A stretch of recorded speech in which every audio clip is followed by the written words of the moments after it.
On April 10, 1912, the largest passenger ship ever built left England on her maiden voyage. 4 days later, she was at the bottom of the Atlantic Ocean. More than 1,500 people lost their lives in what would become one of the most famous maritime disasters in history. Most people know why the Titanic sank. It hit an iceberg. But what if that wasn't the whole story? What if the disaster had actually begun long before the ship ever left the dock? Welcome to Hidden Earth, where we uncover the world's forgotten places, incredible mysteries, and true stories that are stranger than fiction. Today, we're revisiting one of history's most famous tragedies to answer a question that historians and engineers have debated for more than a century.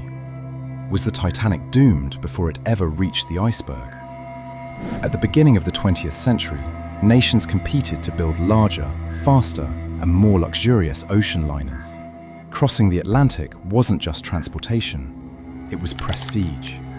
And no company wanted prestige more than the White Star Line. Their answer was Titanic. Stretching nearly 900 feet from bow to stern, she was unlike anything the world had ever seen.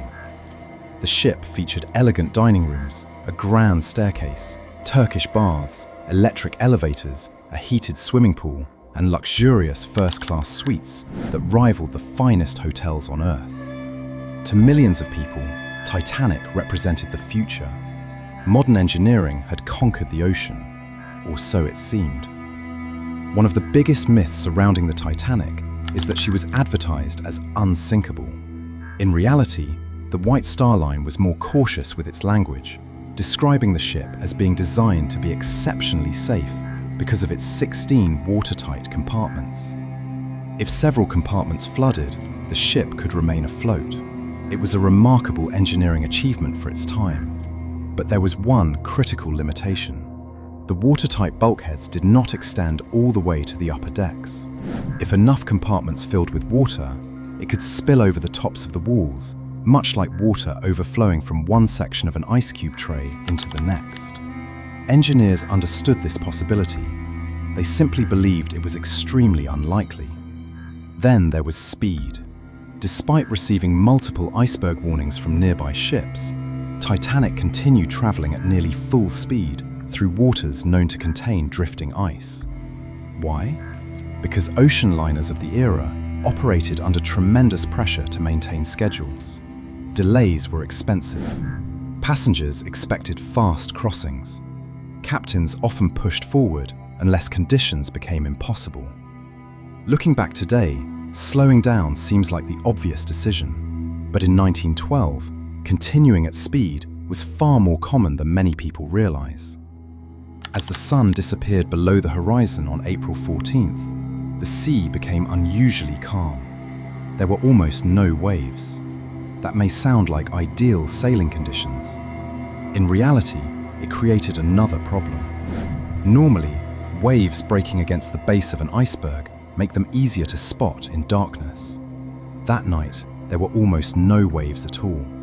The iceberg blended almost perfectly into the horizon. A moonless sky made visibility even worse. Inside the crow's nest, two lookouts scanned the darkness ahead. There was another challenge. The binoculars that normally would have been available to them weren't there. Because of a last-minute personnel change before departure, the key to the locker containing the binoculars had accidentally left the ship. Whether binoculars would have made a difference remains debated. Some historians believe they could have spotted the iceberg sooner. Others argue the dark conditions would have limited their usefulness.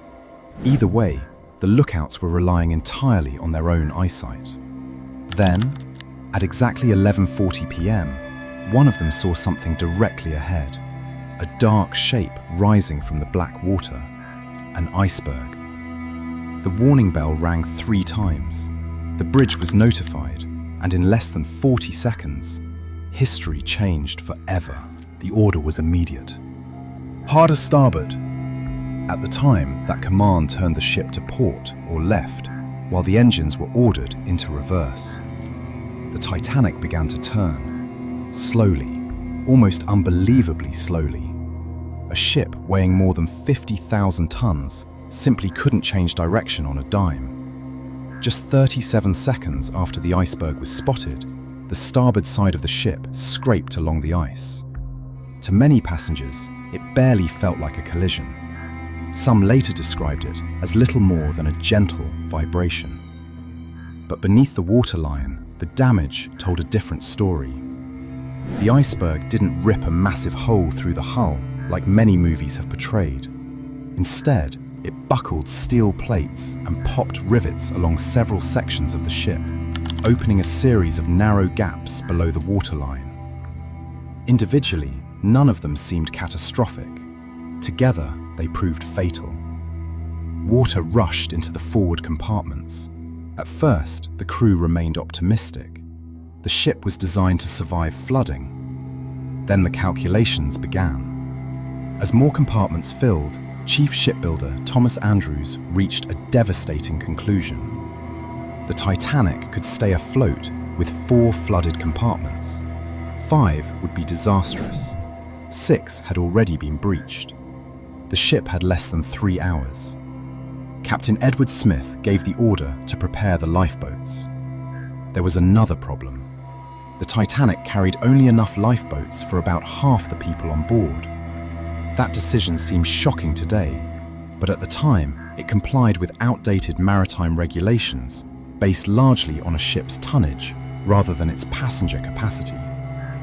Ironically, the Titanic actually carried more lifeboats than the law required. It simply wasn't enough. As the first boats were lowered, many left only partially full. Passengers couldn't believe a ship as enormous as the Titanic was actually sinking. Some hesitated to leave the warmth and bright lights for a small wooden boat being lowered into the freezing darkness. By the time the danger became obvious, precious minutes had already been lost. At 2:20 in the morning on April 15th, just 2 hours and 40 minutes after striking the iceberg, the stern rose high into the air. The lights flickered, then they went out. Moments later, the Titanic disappeared beneath the surface of the North Atlantic. That means The the water stern must be temperature was around just there below too, freezing. right? Well, For most people who entered the ocean, survival lasted only minutes before hypothermia took over. Of the more than 2,200 passengers and crew on board, over 1,500 lost their lives. The disaster shocked the world. Newspapers carried the story across continents. Investigations began almost immediately. The tragedy transformed maritime safety forever. International rules were rewritten. Enough lifeboats became mandatory for everyone on board. Ships were required to maintain continuous radio watches. The International Ice Patrol was established to monitor iceberg activity in the North Atlantic. Many of the safety practices we take for granted today exist because of what happened that night. So, was the Titanic doomed before it hit the iceberg? Not by a curse, not by a single mistake, and not because one thing went wrong.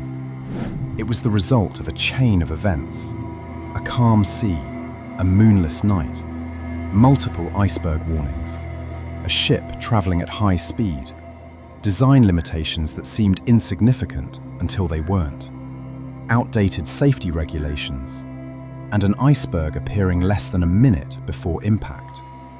Remove almost any one of those pieces, and history might have been very different. More than a century later, the Titanic still captures our imagination because it reminds us of a timeless truth. Even humanity's greatest achievements are never beyond the reach of nature. Thanks for joining us on another journey across hidden Earth. If this story fascinated you, there are countless more waiting to be uncovered. Subscribe for more documentary-style stories from around the world and continue your journey by watching the next episode on your screen. Until next time, keep exploring.